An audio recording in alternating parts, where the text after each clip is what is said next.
Question 31। हमारा संविधान यह सुनिश्चित करता है कि शासन की व्यवस्था केवल कुछ विशेषाधिकृत लोगों को सम्मिलित नहीं करती, जो सभी के लिए निर्णय ले। यहाँ सरकार के विभिन्न स्तर हैं, जो संविधान से ही अपनी ताकत और अधिकार प्राप्त करते हैं। यह भारतीय संविधान के निम्नलिखित विशेषता की व्याख्या करता है। ऑप्शन ए संघवाद, ऑप्शन बी शक्तियों का बंटवारा, ऑप्शन सी धर्मनिरपेक्षता, ऑप्शन डी संसदीय शासन। इसका आंसर होगा ऑप्शन ए संघवाद। एक्सप्लेनेशन। हमारा संविधान यह सुनिश्चित करता है कि शासन की व्यवस्था केवल कुछ की विशेषाधिकृत लोगों को सम्मिलित नहीं करती, जो सभी के लिए निर्णय ले। यहाँ सरकार के विभिन्न स्तर हैं, जो संविधान से ही अपनी ताकत और अधिकार प्राप्त करते हैं। यह भारतीय संविधान के संघवाद विशेषता की व्याख्या करता है।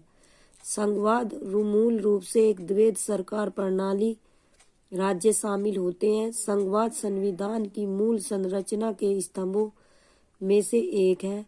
जैसा कि सर्वोच्च न्यायालय ने एस.आर. बोम्मई बनाम भारत संघ मामले में दोहराया था कि राज्य संघ के महज उपांग नहीं है और संघ को यह सुनिश्चित करना चाहिए कि राज्यों की शक्तियों को कुचला नहीं जाएगा। संघीय सिद्धांतकार के.सी. वेयर के अनुसार भारतीय संविधान की प्रकृति अर्धसंघीय है। Question number 32। इनमें से कौन सी स्थिति भारत के एक शहर में आए प्रवासी मजदूर की अवस्था को सबसे करीब से दर्शाती है? ऑप्शन ए एक पक्का दुकान का मालिक बाबू शहर के मुख्य बाजार में एक पक्का दुकान का मालिक है, जिससे उसे पूरे वर्ष आय मिलती है। ऑप्शन बी राजन एक ठेले पर दिन में सामान बेचता और रात होने पर उसी में सो जाता है।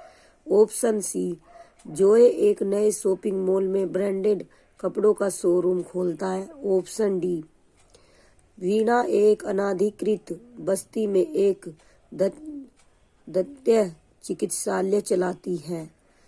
इसका आंसर होगा ऑप्शन बी राजन एक ठेले पर दिन में सामान बेचता और रात होने पर उसी में सो जाता है। इस स्थिति में भारत के एक शहर में आए प्रवासी मजदूर की अवस्था को सबसे करीब से दर्शाता है। एक्सप्लेनेशन। राजन एक ठेले पर दिन में सामान बेचता है और रात होने पर उसी में सो जाता है। यह स्थिति भारत के एक शहर में आए प्रवासी मजदूर की अवस्था को सबसे करीब से दर्शाती है। अपने मूल निवासी स्थान से दूर आंतरिक अथवा अंतर्राष्ट्रीय सीमाओं के पार लोगों की आवाजाही को प्रवासन कहते हैं। अंतर्राष्ट्रीय प्रवासी श्रमिक अधिनियम 1979 में प्रवासी श्रमिकों को नियुक्त करने वाले सभी प्रतिष्ठानों का पंजीकृत होना अनिवार्य किया गया है। क्वेश्चन 33। यह दादद व्यवस्था के संदर्भ में निम्नलिखित कथनों पर विचार करें। ऑप्शन ए यह व्यवस्था भारत में बड़े उद्योगों में प्रचलित है। ऑप्शन बी इसमें व्यापारी कच्चा माल देता है और उसे तैयार माल प्राप्त होता है।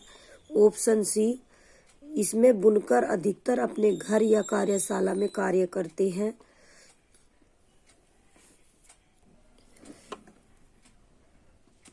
सही विकल्प का चयन कीजिए। ऑप्शन ए बी केवल बी सही है। ऑप्शन बी ए तथा बी दोनों सही है। इसका आंसर होगा ऑप्शन बी ए तथा बी नहीं, गलत, ये नहीं है, सॉरी। ऑप्शन सी बी तथा सी दोनों सही है। इसका आंसर होगा सी बी तथा सी दोनों सही है। एक्सप्लेनेशन। दादन व्यवस्था में बुनकरों और व्यापारियों के बीच एक तादात्म्य संबंध स्थापित होता है, जिसमें व्यापारी कच्चा माल देता है और उसे तैयार माल प्राप्त होता है। यह दादन व्यवस्था भारत के अधिकांश क्षेत्रों में बुनाई उद्योगों में प्रचलित है। इसमें बुनकर अधिकांश क्षेत्रों में बुनाई उद्योग में प्रचलित है। इसमें बुनकर अधिकतर अपने घर या कार्यशाला में कार्य करते हैं। अतः ऑप्शन बी और ऑप्शन सी सही है। क्वेश्चन 34। एक विरोध प्रदर्शन के दौरान पुलिस द्वारा हेक्टर पीटरसन की हत्या की घटना किस ऐतिहासिक संघर्ष से जुड़ी हुई है?